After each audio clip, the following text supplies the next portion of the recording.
Giúp nó một nữa.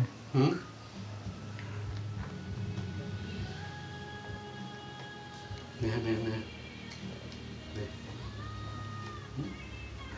Coi chừng răng. Coi chừng răng.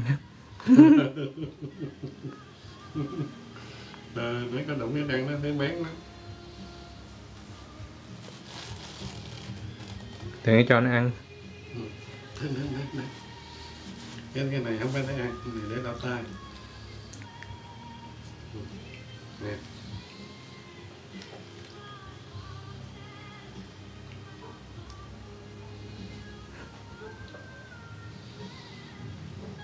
Tóc nó lớn lên, tóc nó bắt đầu có màu vàng rồi đó. I said, eat. Go ahead and eat. I said, your noodle. Oh, thank The noodle. you. Thank you. I'm washing hands. You should eat now. I will. She's washing her hands.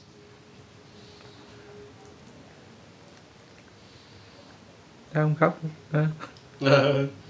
Happy mình phải khóc nè. Nó ăn liên tục là happy. Phải cho nó ăn nữa đi. Bà không dám để cây nghe răng. Cho nó cắn nữa. Để nghe nó mép nữa.